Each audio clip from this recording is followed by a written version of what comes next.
कौन ब्रह्मा का पिता है, कौन विष्णु की मां, शंकर का दादा कौन है, हमको दे बता। ये जानने के लिए कृपया सुनिए।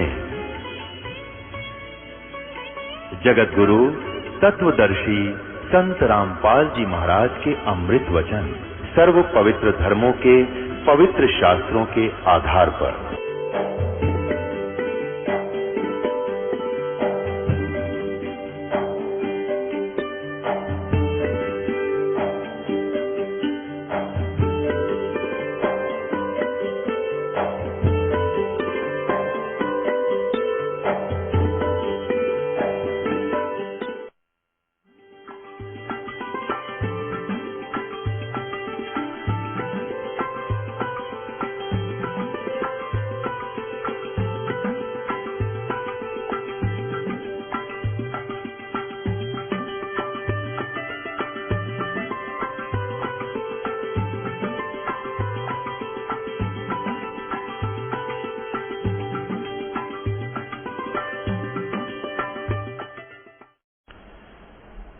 पुण्यात्माओं, श्री कृष्ण जी द्वारा बताए गए समाधान से श्राप तो कटा नहीं, यादों कट गए। अब जैसे ये नादान संत ऋषि हमें मूर्ख बनाते हैं, कहते हैं कि जाओ गंगा में स्नान कर लो, तुम्हारा ये वो तो पाप विनाशक है, ऐसे है वैसे है, ये उनकी दंत कथा है, कोई लाभ नहीं होने वाला। गंगा का जल एक अमृत बहुत सुंदर पानी है, पवित्र जल है। वो पानी का ही काम करेगा, पीने का ही काम आएगा। स्वच्छ जल है, नहान धोने में बढ़िया है, खराब नहीं होता। उसमें एक विशेषता प्रभु की दी हुई है। वो पानी जल का ही काम करेगा, पाप काटने का नहीं करता। एक दंत कथा है गंगा के विषय में कि जब गंगा को भागीरथ के तप अनुसार नीचे भेजने लगे शिवजी के लोक से, तो गंगा ने कहा कि वहां तो पापी लोग मेरे में स्नान करेंगे अमृत लोक में, इस काल नीचे पृथ्वी लोक पर, और मैं भी पापनी हो जाऊंगी। गंगा भी डरगी कि मेरे में पापी नहावेंगे और उनके पाप मेरे लगेंगे, मैं दूषित हो जाऊंगी, मैं पापी हो जाऊंगी।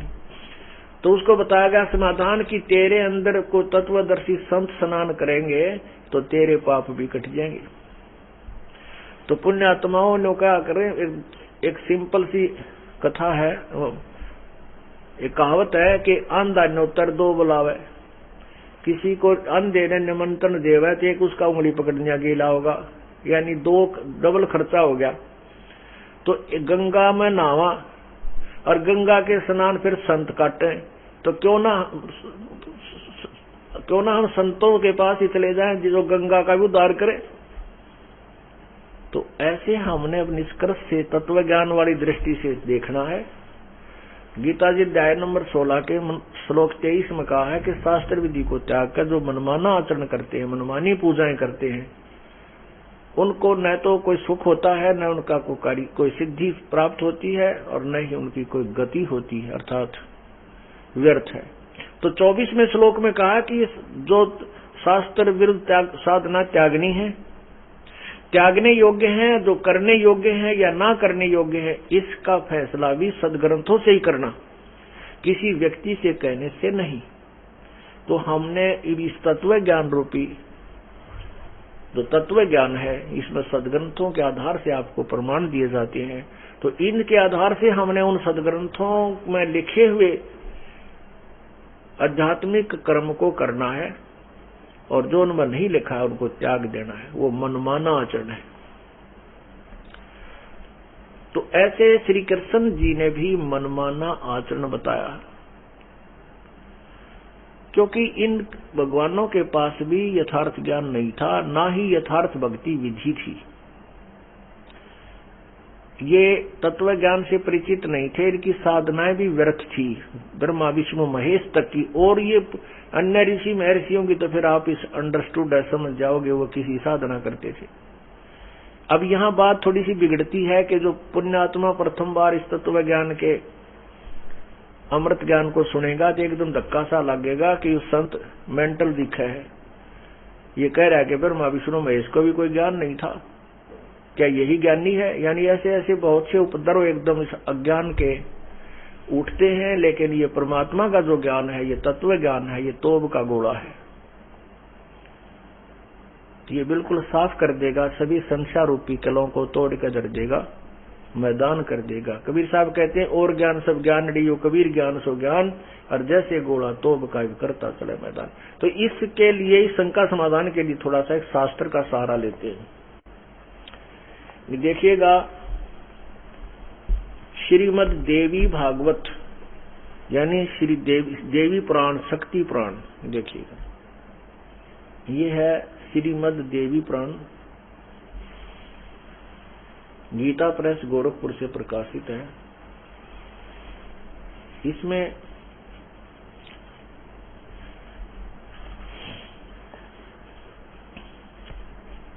पहला स्कंद और प्रश्न नंबर 28 पर नीचे क्या लिखा है देखिएगा। नारद जी ने कहा, महाभाग व्यास जी, तुम इस विषय में जो पूछ रहे हो ठीक यही प्रश्न मेरे पिताजी ने यानी ब्रह्मा जी ने भगवान श्री हरि से किया था। श्री हरि कौन है? विष्णु, देवाधिदेव भगवान जगत के स्वामी हैं। लक्ष्मी जी उनकी सेवा में उपस्थित रहती हैं। दिव्य कौस्तुमणि उनकी शोभा बढ़ाती हैं। वे शंख चक्र और गदा लिए रहते हैं। पीताम्बर धारण करते हैं। 4 भुजाएं हैं। वक्ष स्थल पर श्री वत्स का चिन्ह चमकता रहता है। वे चराचर जगत के आश्रय दाता हैं। जगत गुरु एवं देवताओं के भी देवता हैं। वे ऐसे जगत प्रभु भगवान श्री हरि महान तप कर रहे थे। उनकी समाधि लगी थी। यह देखकर मेरे पिता ब्रह्मा जी को बड़ा आश्चर्य हुआ। अतः उन्होंने उनसे जानने की इच्छा प्रकट की। ब्रह्मा जी ने पूछा, प्रभो, आप देवताओं के अध्यक्ष, जगत के स्वामी और भूत भविष्य एवं वर्तमान सभी जीवों के एकमात्र शासक हैं। भगवान फिर आप क्यों तपस्या कर रहे हैं और किस देवता की आराधना में ध्यान मगन है? मुझे असीम आश्चर्य तो यह हो रहा है कि आप देवेश्वर एवं सारे संसार के शासक होते हुए भी समाधि लगाए बैठे हैं। अब देखो, ब्रह्मा जी ने एक दिन विष्णु जी को देखा, वो समाधि लगा रहा था, ध्यान लगा रहा था, भजन कर रहा था, किसी की साधना कर रहा था। अब ये अज्ञानता के कारण ब्रह्मा जी तो विष्णु जी को भगवान मान बैठा, विष्णु जी ब्रह्मा जी को भगवान मान बैठा। कैसे कि ये काल जो है इनका पिता, ये इनको सबको चक्कर में घेरे रखे, ये धोखा रखता देता है इनको। ये स्वयं ही ब्रह्मा विष्णु शिव रूप धारण कर लेता है। जैसे ब्रह्मा साधना कर रहा है तो विष्णु रूप में दर्शन दे देगा, विष्णु साधना कर रहा है तो ब्रह्मा रूप में कोई आशीर्वाद दे जाओगा। फिर ये सोचे, ब्रह्मा तो एक मेरे लेवल का सत्र का आदमी है, मेरा ही जैसा एक मंत्री है। विष्णु सोचता है, ये ब्रह्मा सोचता है विष्णु भी मेरे सत्र का है। फिर ये किसी और साधना करते हैं, फिर किसकी? दुर्गा की शुरू कर देते हैं। तो यहाँ वही प्रमाण आ रहा है, देखिएगा आगे।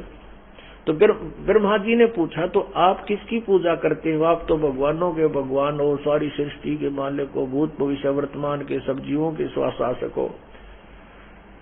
और हे विष्णु जी, आप भी किसकी पूजा कर रहे हो? अब विष्णु जी क्या बताता है, कितना विद्वान है विष्णु अर्थात श्री कृष्ण। ये गीता अपनी देवी भागवत आपको बताओगी, दास नहीं। मैं कह दूं तो सिर फोड़ दे, पर ये जो गीता हमारे सदग्रंथ है, इनकी रोशनी में मेरा सिर फूटने तो बच जाएगा। जैसे एक समय अंधे चले जा रहे थे, एक अंधा जा रहा था अंधेरे में रस्ते, और उसने हाथ में लालटेन दे रखी थी। आगे से बच्चे आ रहे थे, शोर उछल कूद करते हुए, बोलते हुए। उन बच्चों, अंधे ने कहा कि बच्चों देखना बेटा देखना, मुझे दिखाई नहीं देता है, ध्यान से चलना बेटा ध्यान से चलना। अब वो बच्चे आकर के उस अंधे व्यक्ति के पास खड़े हो गए और कहने लगे, बाबा क्या आपको दिखाई नहीं देता? हाँ बेटा मैं अंधा हूं। तो उन बच्चों ने पूछा, फिर लालटेन किस लिए ले रखी है अंधे ने? वो कहता तुम आंखों वालों के लिए ले रखी, कहते मेरे में टक्कर ना मार दो तुम, इसने मन इस अंधेरे में तुम चांदने में तुम नजर दिख जाएगा, मेरे टक्कर ना मारोगे, मैं टक्कर से बच जाऊंगा, तुम्हारी से बूढ़ा आदमी पड़ गया तो मर जाऊंगा, इसलिए लालटेन मैं तुम्हारे लिए ले रहा हूं, अपने लिए नहीं बच्चा। तो ये सदग्रंथों की दास को जरूरत नहीं, क्योंकि हमें वो तत्व ज्ञान प्राप्त हो गया जो सबसम वेद है, जो सभी सदग्रंथों का निष्कर्ष और सार है। उस ज्ञान से तो हम पहले ही परिचित हो चुके, जो परमात्मा कबीर जी ने हमें दिया, गुरुदेव ने बताया।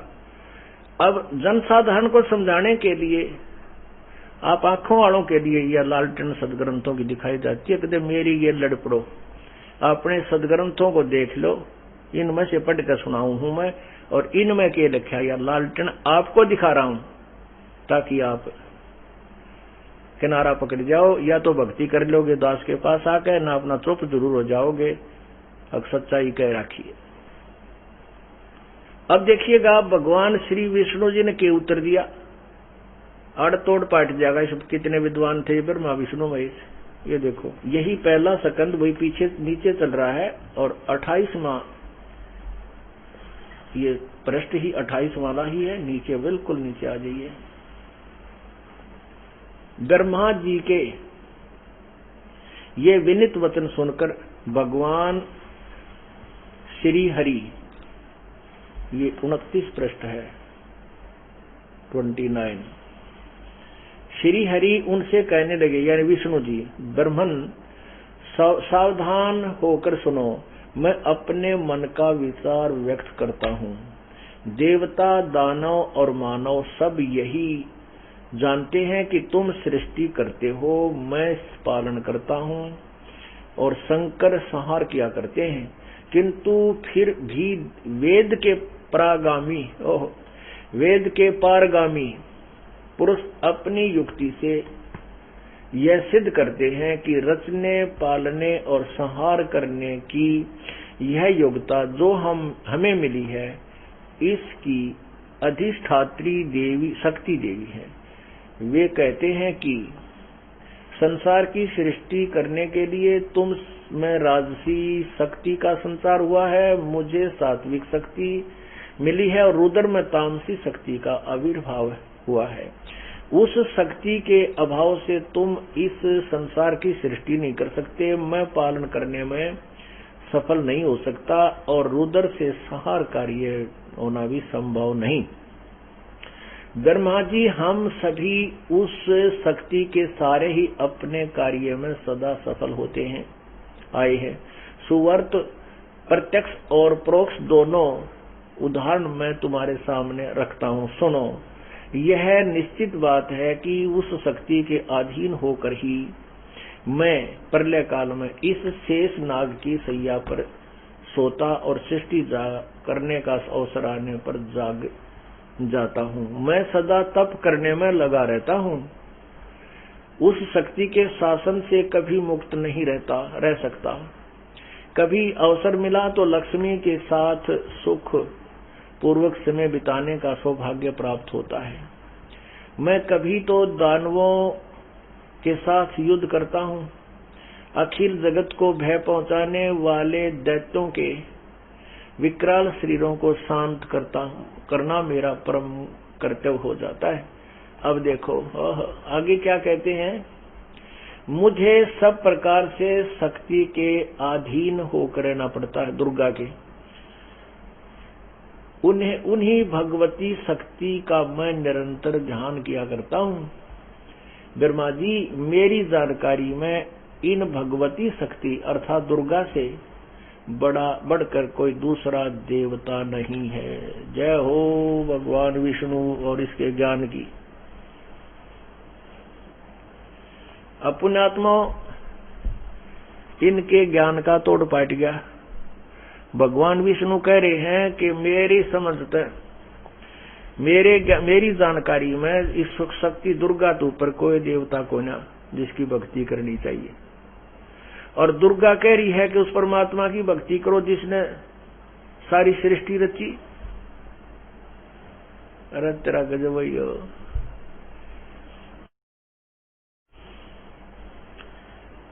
कबीर परमात्मा कहते हैं निरंजन धन तेरा दरबार, जा तनक नी न्याय विचार।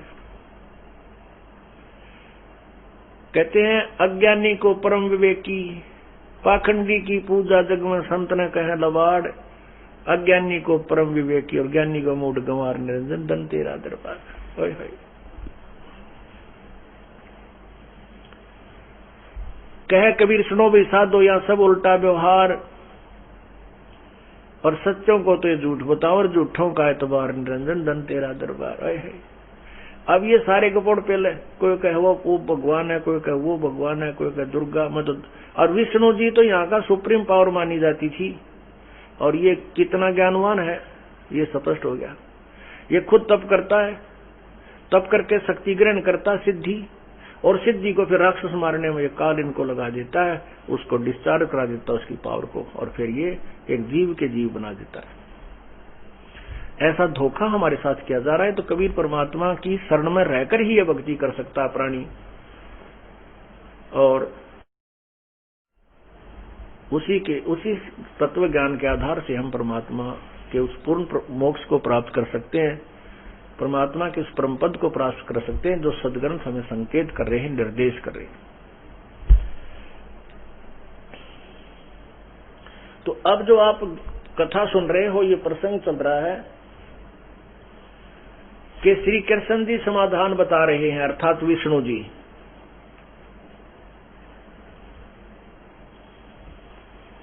क्या बता रहे हैं कि तुम उड़ा गंगा में जा, उस जमुना में स्नान कराओ, तुम्हारे पाप कट जाएंगे। तो ये दंत कथा लोक वेद मनमाना आचरण उन्होंने बताया, जिससे कोई लाभ नहीं हुआ, और उनके द्वारा बताए गए समाधान से के विपरीत काम हुआ। श्राप नहीं कटा, वो कर्म का दंड, वो तीन ताप, ये तीन ताप थे। किसी तीन तापों में कौन कौन से आते हैं? जैसे किसी ने किसी को श्राप दे दिया, और या जैसे ये होती हैं प्रेत आत्माएं, जो किसी को प्रेत आत्माएं सताती हैं, भी तीन ताप के अंतर्गत आता है। तो इसको ना विष्णु ने काट सकता, ना ब्रह्मा, ना शिव इनको समाप्त नहीं कर सकता, ना ब्रह्म ना दुर्गा, केवल पूर्ण परमात्मा कर सकता है। मासा घटे ना तिल बधे, वेद ना लिखे जो लेख, साचा सतगुरु मेट कर ऊपर मारे मेख।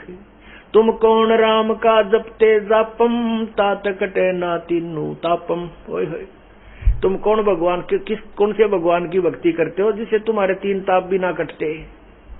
अमर करूं सतलोक पठाऊं, तात बंदी छोड़ कहाऊं। ओए होए, परमात्मा कहते हैं हम आपको अमर करें और यहाँ के पाप कर्मों के सब बंधन को काट डालेंगे, इसलिए मैं बंदी छोड़ के लाता हूँ। इसी का प्रमाण यजुर्वेद अध्याय नंबर 5 के श्लोक 32 में है कि कबीर बंभारी असी, कबीर अंगारी असी। अंगारी माने पापों का शत्रु, बंभारी माने बंधनों का शत्रु, बंदी छोड़ बंधन काटने वाला। देखिएगा यजुर्वेद, क्योंकि ये ऐसा जटिल अज्ञान ऐसा जटिल बना दिया, इस अज्ञान को काटने के लिए इस तत्व ज्ञान रूपी शस्त्र का रह का प्रयोग करना पड़ेगा। इन सदग्रंथों का हमें सहारा लेना पड़ेगा, जिससे यह ज्ञान हटेगा। अब देखिएगा यजुर्वेद, ये महर्षि दानव सरस्वती द्वारा समाज प्रवर्तक है, उनके द्वारा अनुवादित है। ये देखिएगा कहां से प्रकाशित है।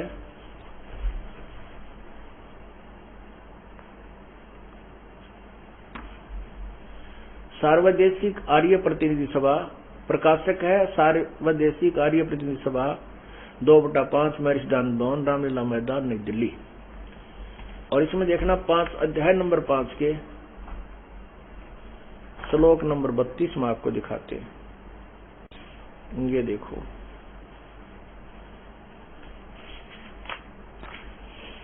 ये है 5वां अध्याय यजुर्वेद, और ये है 5वां अध्याय, और ये यजुर्वेद 160 पृष्ठ पे लिखा है नीचे।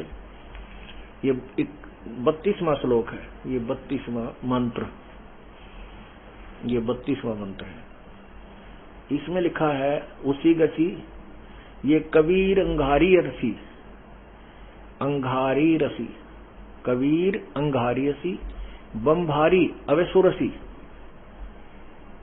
अब नीचे लिखा है रत धामासी सवर ज्योति। बाकी बहुत कुछ सारा, लेकिन हम जो अपना मतलब कि इससे पढ़ेंगे।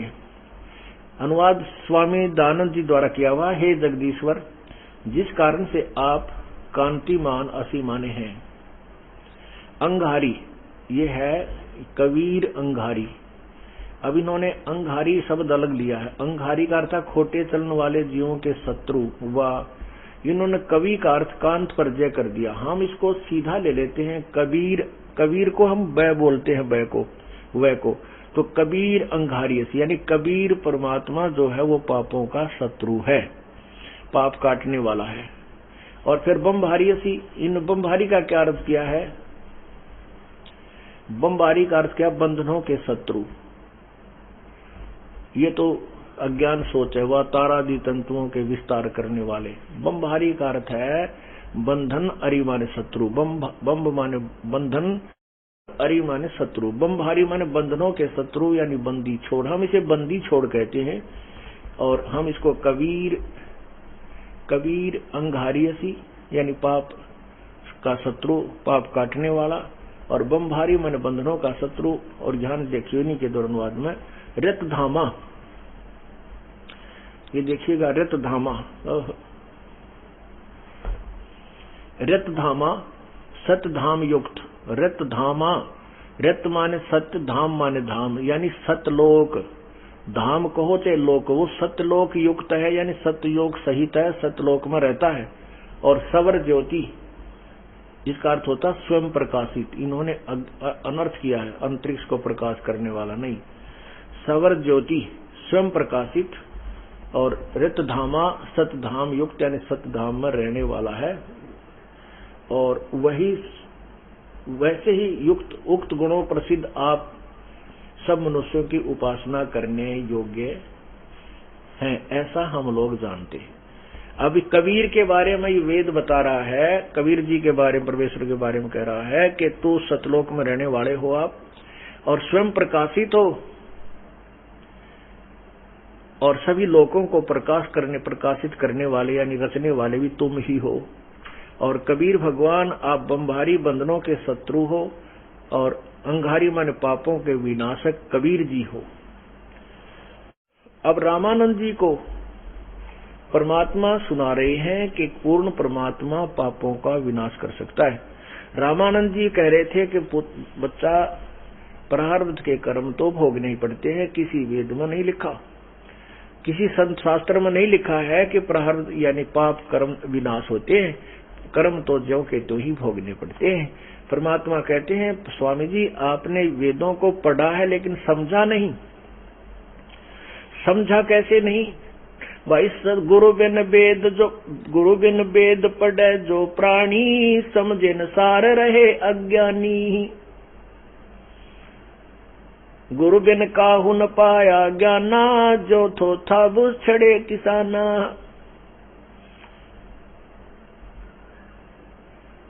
परमात्मा बता रहे हैं स्वामी रामानंद जी को कि स्वामी जी, वेद हमारा भेद है, वेद मेरा भेद है, मैं मिलूं वेद से नाही, और जौन वेद से मैं मिलूं वो वेद जानते नहीं। वेदों में परमात्मा कह रहे हैं कि मेरा ही भेद है, मेरी ही विशेष चर्चा है, विशेष जानकारी है, लेकिन जिस वेद से मैं मिलूं वो ये चारों वेद जानते नहीं, क्योंकि वो पांचवा वेद है, सबसम वेद है। उसी में पूर्ण परमात्मा की भक्ति के विषय में लिखा है, और उसी के बारे में यजुर्वेद अध्याय नंबर 40 के मंत्र नंबर 10 और 13 में कहा है कि उन तत्वदर्शी संतों के पास जाकर के उनके वचन सुनो, वो जो बताते हैं उस परमात्मा के लिए वो भक्ति करो। अब देखिएगा अध्याय नंबर 40 का मंत्र नंबर 10 और 12।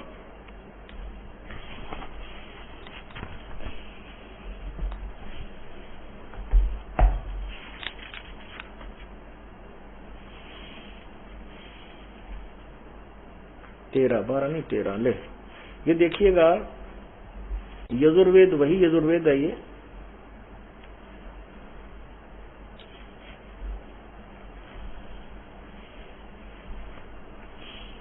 ये है 10 मंत्र,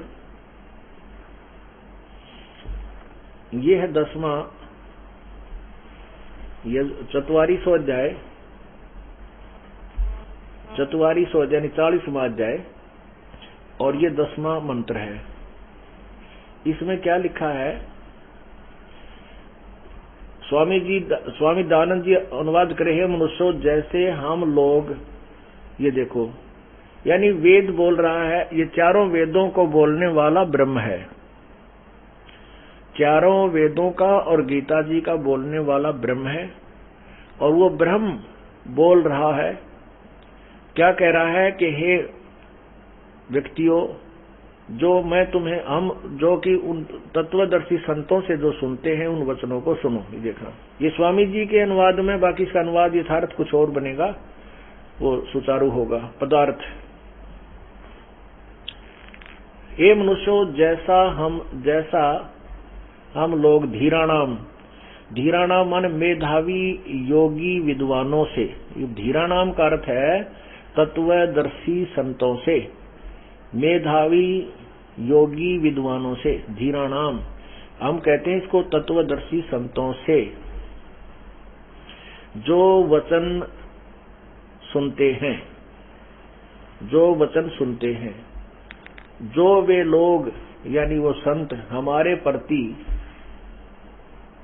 व्याख्या अनुपूर्वक कहते हैं, वे लोग संयोग जन्य कार्य से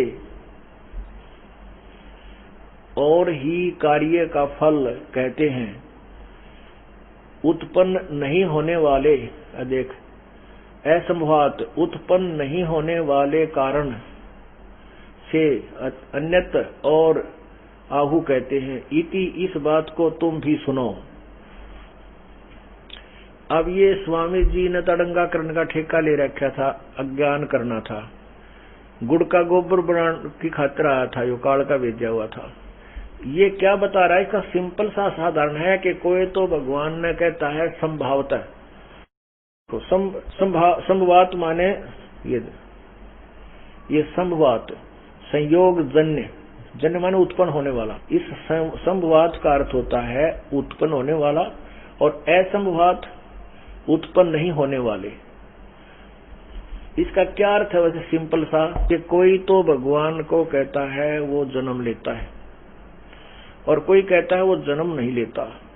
कहता है इसका यथार्थ ज्ञान भी वो तत्वदर्शी संत सुनाओगे, उन तर सुन लो। 2 अक्षर की बात थी।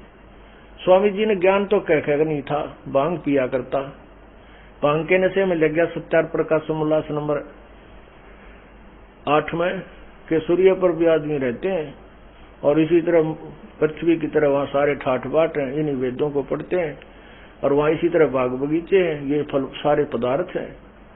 कम से कम विद्वान था, सूर्य पर तो ना लिखता, चांद पर लिख जाता तो भी हम मान लेते भाई ये जो कहे अड़ंगा डालनी है।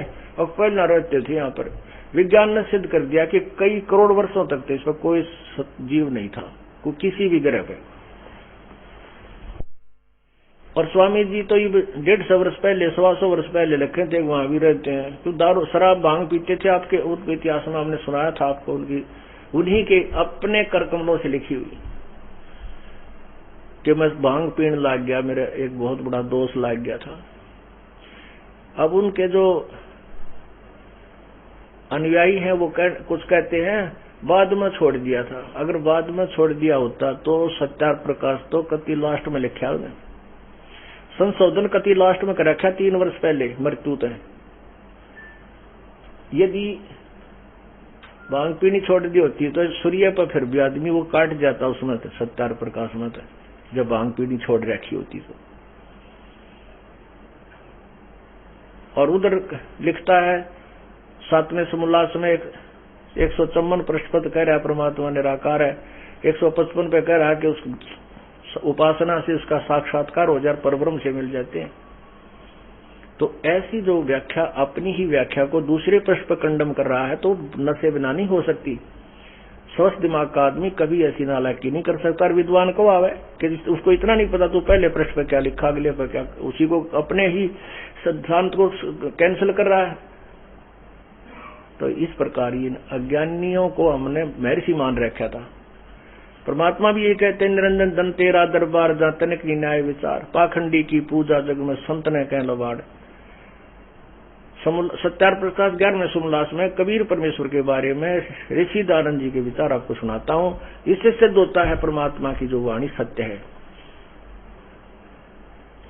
कि परमात्मा को तो उसने अज्ञानी कहा, नानक जी को मूर्ख कहा, रविदास जी को और उनको रामदास जी को ढेड कहा। तो कित का विद्वान था, कित का यो समाज सुधारक था जो ऐसी जाति का जहर घोला था साथ की साथ में। अब ये देखो, ये सत्यार प्रकाश है।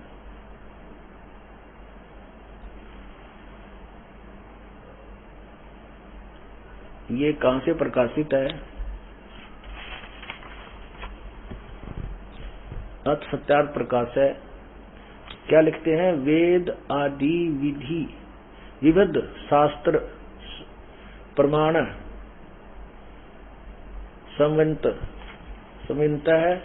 श्रीमत परमहंस विरजा परमहंस परिवर्जाकाचार्य महर्षि दान सरस्वती विरचित। कितनी इस महर्षि दान के आगे कितनी बड़ी उपमाला रखी है। श्रीमत परमहंस परिवर्जा का आचार्य महर्षि दानंद सरस्वती स्वामी के द्वारा लिखा गया है। और ये कहता सभी वेद आदि सदग्रंथों के प्रमाण से संबंधित है, ये रचा गया है। तो ये कहां से छपा है? प्रकाशक है वैदिक यति मंडल, दान मठ दीनानगर रोहतक। ये तो प्रकाशक है। और छपा कहां से है? ये है मुद्रक है आचार्य प्रिंटिंग प्रेस, दानंद मठ गोहाना मार्ग रोहतक से। इसके 30 एकादश समोल्लास में। और ये देखो परमात्मा के विषय में महर्षि दानंद जी के विचार, एकादश समोल्लास है। हमारे पास जो सत्यार प्रकाश है ये 306 पृष्ठ पे, 306 पृष्ठ पे है। ये सत्यार्थ प्रकाश है। किसी ने प्रश्न किया कबीर पंथी तो अच्छे हैं, उत्तर नहीं। प्रश्न क्यों अच्छे नहीं? स्वामी जी कह रहे हैं कबीर पंथी अच्छे नहीं। उत्तर प्रश्नकर्ता कहता है क्यों अच्छे नहीं? पाषाण यानी पत्थर आदि मूर्ति पूजा का खंडन करते हैं। और कबीर साहब फूलों से उत्पन्न हुए और अंत में भी फूल हो गए। ब्रह्मा विष्णु महादेव का जन्म नहीं था तब भी कबीर साहब थे बड़े सिद्ध। जिस बात को वेद पुराण नहीं जान सका उसको कबीर जानता है। सच्चा रास्ता है जो कबीर ही ने दिखलाया है, कबीर जी ने ही दिखलाया है। इनका मंत्र सतनाम कबीर आदि है।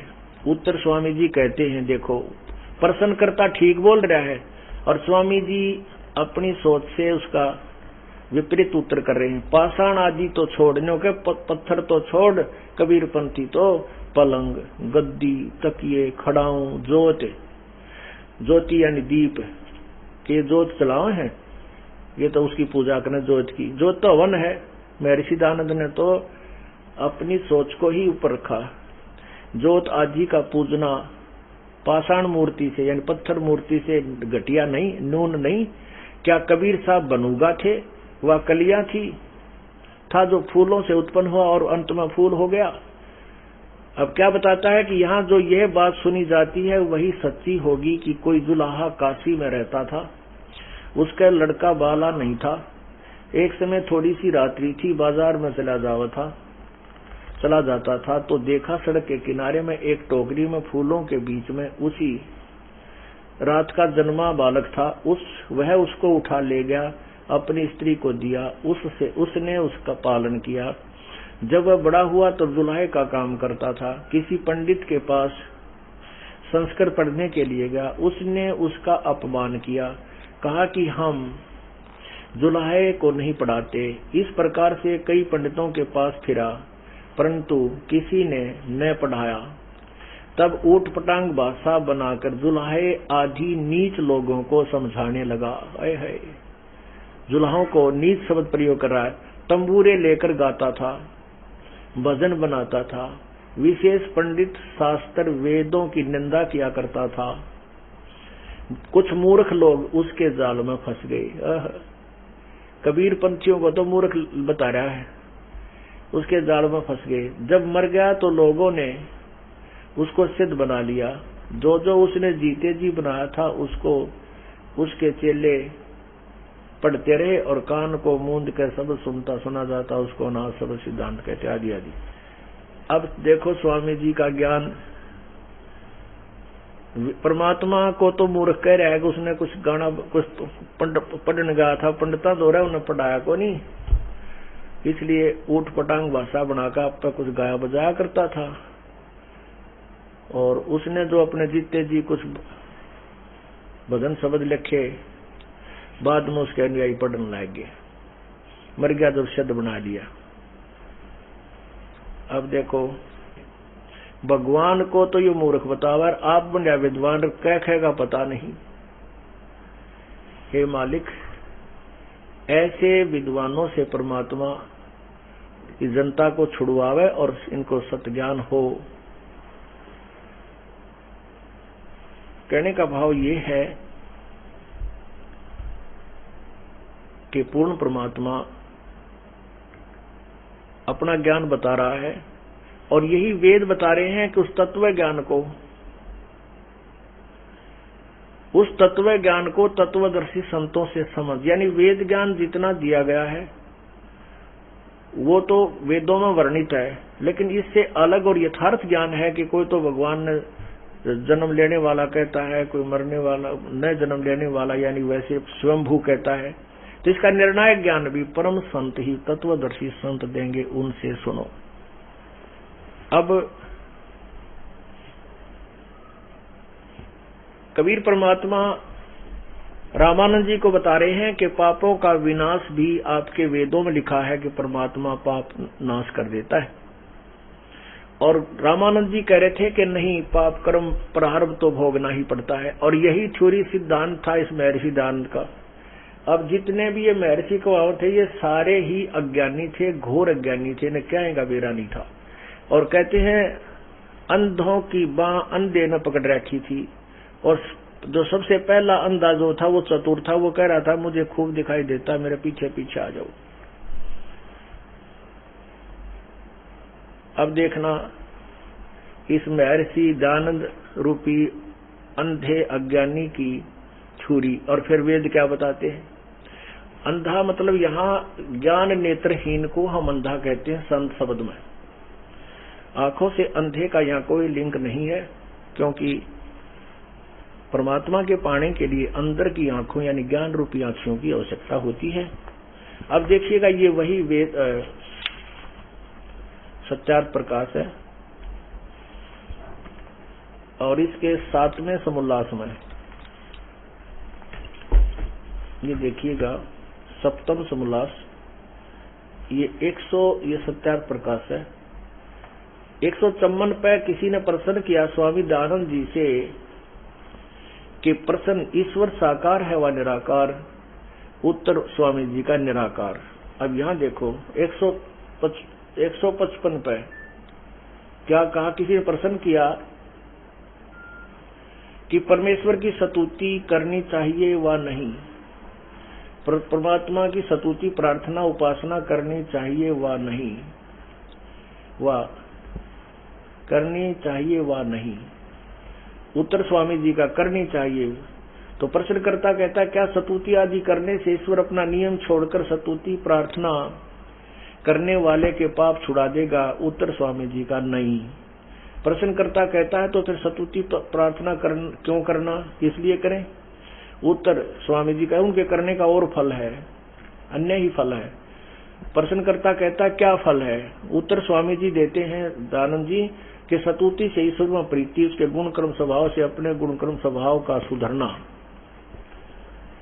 प्रार्थना से निर्अभिमानिता, उत्साह और सहाय का मिलना, उपासना से परब्रह्म से मेल और उसका साक्षात्कार होना। अरे वाह, ये देखो यहाँ कह रहे हैं भगवान निराकार है और यहाँ कहते हैं उपासना से 155 उपासना से परब्रह्म से मेल और उसका साक्षात्कार होना। और फिर दूसरा कह रहे हैं पाप नहीं कटते, पाप अक्षमा नहीं छुड़ा नहीं देगा कि नहीं, पाप नहीं छूटते। यही इन्होंने 163 पृष्ठ पे कहा है, पूर्ण समर्थन दिया है।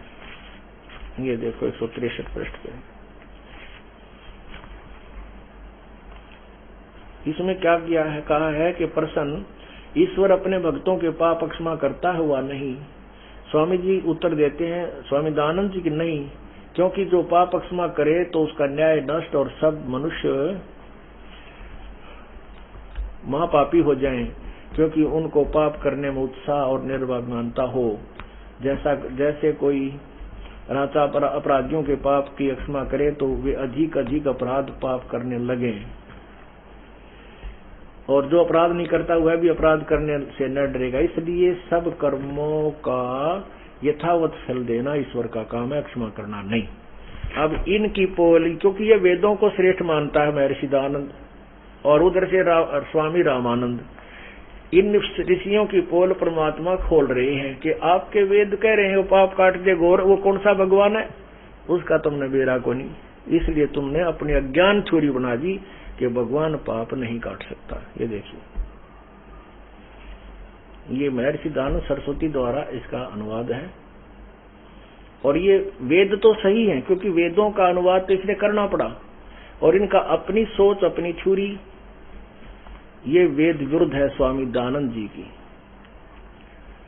और स्वामी रामानंद जी की। प्रकाशक सार्वदेशिक आर्य प्रतिनिधि सभा 2/5 महर्षि दयानंद भवन, रामलीला मैदान, नई दिल्ली। इसमें देखिएगा 8वें अध्याय का 12वां श्लोक 13वां श्लोक, ये है 8वां अध्याय 241 पृष्ठ पे, और इसमें ये 13वां मंत्र, इसका 242 पे इन्होंने अनुवाद किया है, स्वामी जी ने ही किया है। 242 पे, ये सब के उपकार करने वाले मित्र, आप दान देने वाले के एन से माने अपराध के, एन से शब्द देखो संस्कृत भी पढ़ेंगे हम, क्योंकि हम अब शिक्षित हो गए हैं। एन से माने अपराध के, अवजनम माने विनाश करने वाले, आसी माने हो, मनुष्य कर्तस्य मनुष्य साधारण मनुष्यों के किए हुए, एन से माने अपराध यानी पाप के, विनाश करने वाले, अवजन माने विनाश करने वाले हो। पितृकृत्य से पिता के किए हुए एन से, इन्होंने विरोध आचरण किया है, हम इसको पाप ही लिखे, अपराध ही समझें। एन से माने अपराध के, अवजन माने विनाश करने वाले, अच्छी तरह हरने वाले, ठीक है, असी हो। आत्म कर्तव्य से अपने किए हुए, एन से माने पाप के, एन से माने पाप, एन से माने अपराध, एन से माने अपराध यानी पाप, एक ही बात है। अपराध के अवजन दूर करने वाले या नाश करने वाले, अवजन माने विनाश करने वाले, विनाश करने वाले हो।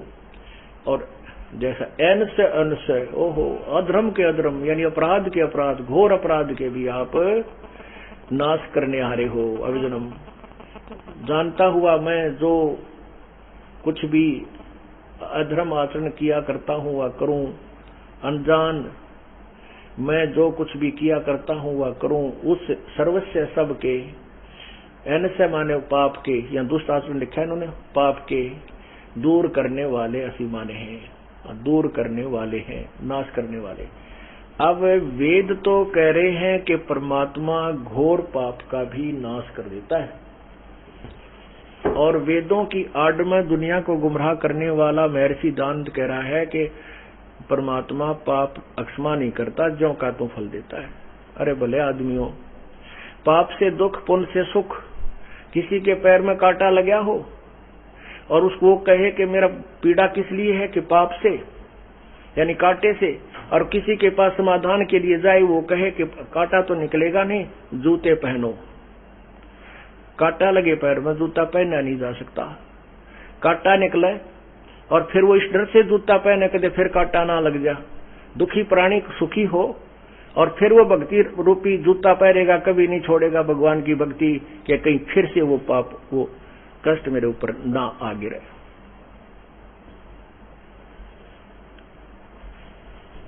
अब रामानंद जी सुने और उसका पसीने आवे। परमात्मा उनको श्लोक नंबर, अध्याय नंबर, मंत्र नंबर बता रहा है और रामानंद जी अपनी अज्ञानता को कोस रहे हैं और कह रहे हैं कि मैं क्या का विद्वान था। ओए होए, रोज वेद पढ़ा करते, हमारी तो आंख फूट रही थी, कुछ समझ में नहीं आवा था, या कहानी के थी।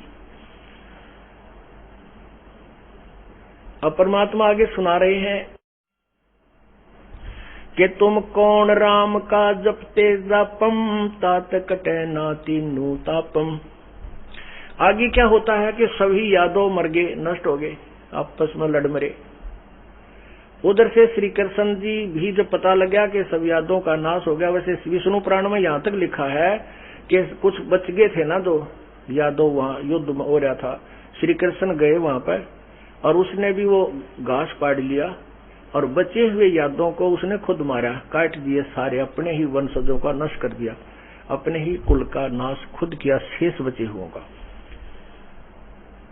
पुण्यात्माओं, अब ये देखना खेल कहाँ, ये तत्व ज्ञान आपको कैसी आंखें देगा।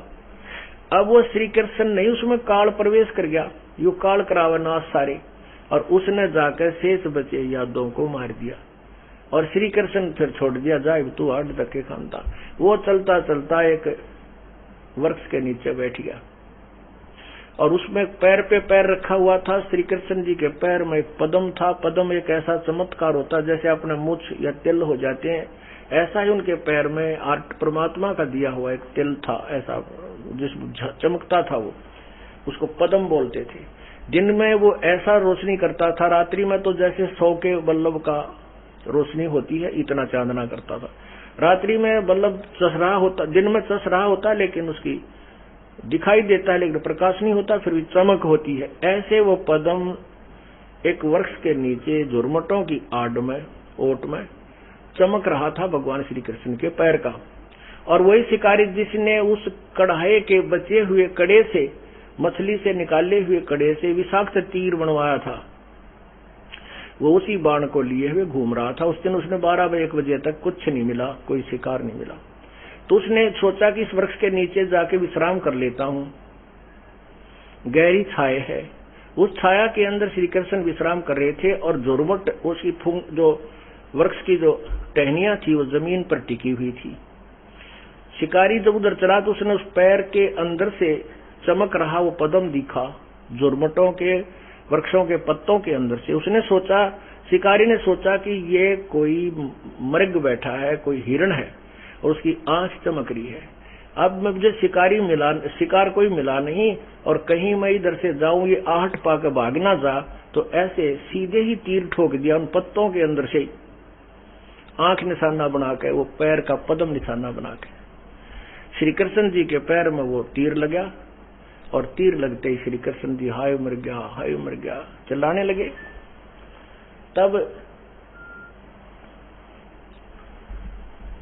शिकारी ने सोचा ये तो कोई मानस मर गया, मनुष्य मर गया, भाई जुल्म हो गया, और तुम तो बहुत जुल्म कर दिया। जाके देखा तो वो कौन, द्वारकाधीश मुकुटधारी श्री कृष्ण जी तड़फ रहे हैं। तब उस शिकारी ने हाथ जोड़कर कहा, प्रभु मेरे से गलती होगी, मैंने आपके पैर में जो चमक थी इसको मृग यानी हिरण की कोई आंख समझी, और प्रभु मुझे क्षमा कर दो, मेरे से धोखे से लग गया तीर, मेरे अपराध को माफ करो। तब श्री कृष्ण ने कहा कि शिकारी, तेरा भाई तेने धोखे से नहीं मारा, और तेरा कोई अपराध नहीं, ये तो तेरा और मेरा कोई पिछला हिसाब किताब था, पिछले जन्म का कोई टिट फॉर टैट था, ये बदला था, ये मैंने चुका दिया। अब उस शिकारी ने पूछा, प्रभु आपका और मेरा क्या बदला हो सके है, आप तो एक द्वारकाधीश में एक कंगाल आदमी। तब उस श्री कृष्ण ने बताया कि पिछले जन्म में तू सुग्रीव का भाई बाली था, मैं रामचंद्र था, और उसमें मैंने एक वृक्ष की ओट लेकर धोखे से तुझे मारा था, आज तूने मुझे ऐसे धोखे से मार दिया, मेरा तेरा टिट फॉर टेट बराबर हो गया। पर एक काम कर, तू यहां से भाग जा और मेरा संदेशा भिजवा दे, किसी को कह दे द्वारका में जाके कि श्री कृष्ण वहां तड़फ रहा है, पांडवों के पास संदेशा पहुंच जाए, वो आ जाए। पांचों पांडव आगे। अब पांचों पांडव आए तो उन्हें पता चला कि यादव कुल का नाश हो गया, श्री कृष्ण जी तड़फ रहे हैं। वहां पहुंचे, श्री कृष्ण जी ने कहा कि भाई आ जाओ बच्चों, तुम मेरे प्रिय मित्र और रिश्तेदार और मेरे सखा यानी शिष्य हो, आज मैं तुम्हें अंतिम उपदेश देना चाहता हूं और मेरी आज्ञा का पालन करना। प्रथम तो ये है कि यहाँ कोई नर यादव नहीं बचा है।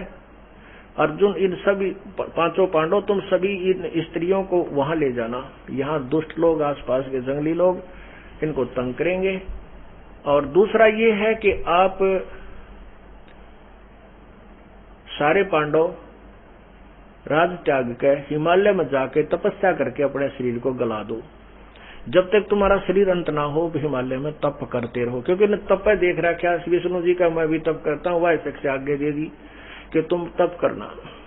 और जबकि गीता जी में 17वें अध्याय के 4, 5, 6 श्लोक में लिखा, 7 में लिखा है कि जो घोर शास्त्र विधि को त्याग कर जो मनमाना घोर तप तपते हैं वो दुष्ट आत्मा नरक में डाले जाते हैं। गीता में ज्ञान जो है वो वेदों वाला है, और जो वो दंत कथा सुनाई जा रही थी वो काल और कृष्ण और विष्णु जी के अपने सिद्धांत बनाए हुए जो शास्त्र विरुद्ध थी वो बताए जा रहे हैं। ये देखिएगा गीता जी, श्रीमद् गीता अध्याय नंबर 17 और श्लोक नंबर 5 में, जो मनुष्य शास्त्र विधि रहित केवल मनमाना कल्पित घोर तप को तपते हैं, दंभ और अहंकार से युक्त, कामना से आसक्त और बल के अभिमान से युक्त भी युक्त, शरीर से युक्त। और छठे में कहा कि शरीर रूप से सतित भूत समुदाय को और अंतःकरण में सतित मुझ परमात्मा को भी वो क्रस करने वाले हैं, यानी दुखी करने वाले हैं। उन अज्ञानियों को असुर स्वभाव वाले जान। अब क्या बता दिया कि जो अपनी मनमानी तो घोर तप तपते करते हैं तो उनको शास्त्र विधि त्याग कर, क्योंकि शास्त्र के अनुसार जो तप लिखा है वो और है, वो 3 प्रकार के तप हैं। वो तप नहीं, उनको एक अलग से साधना बताई। जैसे हरिश्चंद्र ने वचन तप किया था कि मैं सत्य बोलूंगा, असत्य नहीं कहूंगा, उसके कारण उसने जो भी यातनाएं सहन करनी पड़ी, उसने सत्य बोला, वो तप था। अब जैसे ये दास सत्य बोल रहा है, सच्चाई कह रहा है, हमें भी यातना सहन करनी पड़ी, जेल में भी जाना पड़ा, झूठे मुकदमे बना दिए, ये हमारा तप है। और तप का फल भगवान कबीर परमेश्वर सबको देता। जैसे प्रहलाद ने यही सत्य बोलने का तप किया था, वाणी वाला तप किया था, अपने पिता से कह दिया था कि तू भगवान नहीं है और तेरे द्वारा बताई गई साधना परमात्मा प्राप्त नहीं करा सकती, उस परमात्मा की भक्ति से मोक्ष होगा। इसी से पिता पुत्र का झगड़ा हो गया और उसने खूब सताया। वो जो तप था उसको तप, वो शास्त्र अनुकूल तप था। और जो आंख मीच कर कितने बर्फ में खड़े होकर कितने ऊपर न पाक रखकर कितने झूल गाल कर, ये शास्त्र विरुद्ध और मनमाना आचरण तप है, ये नहीं करना चाहिए। इसी की सलाह श्री कृष्ण जी ने पांडवों को दी। तो उसके लिए श्री कृष्ण जी से अर्जुन ने प्रश्न किया कि भगवान वैसे तो आप जो कहोगे वैसे ही करेंगे, लेकिन तप करने से का उद्देश्य किस लिए? श्री कृष्ण ने कहा कि भाई तुमने जो युद्ध में पाप करे थे वो तुम्हारे ऊपर बहुत जबरदस्त प्रभावी है और वो पाप कट जाएंगे, तुम घोर तप कर लेना। अब जैसे जब उन युधिष्ठिर जी को जो सौपन आने लगे थे, प्रेतात्मा 57 थी, वो 3 ताप के अंदर थी और वो भी श्री कृष्ण जी से पूछा गया था कि ये क्या कारण है भगवान भगत भाई युधिष्ठिर को ये ऐसी ऐसी परेशानियां हो रही हैं।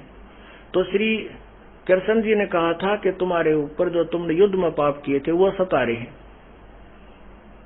उसका समाधान बताया था कि यज्ञ करो, और वो यज्ञ भी न विष्णु तो ही, न ब्रह्मा थे, न शिव थे, न 33 करोड़ देवताओं से, न 88,000 ऋषियों से, न श्री कृष्ण जी से पूरी हुई।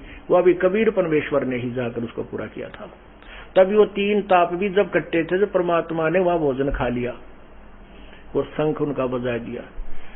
अब फिर श्री कृष्ण कह रहा है कि वो जो तुमने युद्ध में पाप करे थे वो तुम्हारे ऊपर तुम्हें दुखी कर रहे हैं, इसलिए उन पापों को काटने के लिए तुम तप करो। अब उस समय अर्जुन की जो बुद्धि का वो सुलटा चक्कर चाल पड़ा। तब अर्जुन के मन में आया कि भगवान गीता का ज्ञान दे था जब दूसरे अध्याय के 37 और 38 में श्लोक में, जब तो कह रहे थे तुम्हें कोई पाप नहीं लगेगा, तू युद्ध कर ले, और अब मैं नाटू था, हाथ भी जोड़ू था, ये भगवान हम तब भिक्षा का अन्न खा के गुजारा कर लेंगे, और मैं तो ये चाहता हूं कि ये सामने दुशासन और दुर्योधन मन ने मार दे अपनी हत्या को, मैं मर जाऊं, ये घोर पाप का जो अनर्थ है ये युद्ध टल जावे, ये घोर पाप ना हो। और उस समय आपने जुल्म किया हमारे को, मेरे को डराया, बूंदा से सब विकराल शरीर दिखाया और कहा तू युद्ध कर ले, लालच दिया, तू मर गया तो जो है स्वर्ग में जाएगा, और जीवित रहा तो विजय हुआ तो पृथ्वी के राज्य को भोगेगा। तब का भगवान आज हमारे तो एक भी हाथ में लाडू ना रहा, ना तो हम युद्ध में मरे जाके स्वर्ग प्राप्ति करते। आज आप कह रहे हो कि राज्य को त्याग करके जाओ, वहां हिमालय में गल जाओ तप करके। आपको क्या मिल गया हमारे साथ इतना धोखा करके? अर्जुन ने जो साफ कह दिया। तब युधिष्ठिर कहने लगा कि अर्जुन, ये समय भगवान के साथ ऐसी बातें करने का नहीं है, ये अंतिम श्वास गिन रहे हैं, इनके साथ नम्रता से बात करो। तब श्री कृष्ण अर्जुन ने कहा कि भगवान, यदि आपने मेरी शंका का समाधान नहीं किया तो मेरी मौत भी ठीक से नहीं होगी, तेरे को सारी उम्र कोसूंगा। वे किस कारण से इतने हमारे साथ धोखा किया जब तू कह रहा था कि तुम कोई युद्ध कर ले, कोई पाप नहीं लगेगा। भाई को जब ये बुरे स्वप्न आ रहे थे तब आपने ये समाधान और यही वक्तव्य कहा था, तो मैं इस बात को सोचकर चुप रह गया था भगवान कि यदि मैं आज वाद विवाद करूंगा तो भगवान मेरे भाई जो है इलाज नहीं कराएंगे अपना, और नहीं कराएंगे तो ये सोचेंगे अर्जुन कुछ खर्च हो रहा है इसलिए बीच में टोका टाकी कर रहा, इसलिए मैं चुप रहा। उस दिन का ये कांटा मेरा खटक रहा था। आज फिर आपने दुखती चोट पर फिर और जख्म पर चोट मार दी। आज फिर कह रहे हो कि तुम्हें वो पाप सता रहे हैं जो युद्ध किया था, बंधुघात किया था। तब श्री कृष्ण कहने लगा, भाई अर्जुन सच्ची बात बता दूं कि जो मैंने गीता में क्या कहा था उसका मुझे नहीं मालूम, परंतु भाई ये जो चक्र चला रहा है या कोई और शक्ति है वो तेरे बस की न मेरी, कर्म चक्र भाई चलता ही रहेगा। लेकिन तुम मेरे प्रिय हो, मैं तुम्हारा अहित नहीं कर सकता। जितना मुझे ज्ञान है मैं उसका समाधान बता रहा हूं कि आप अवश्य तप करना।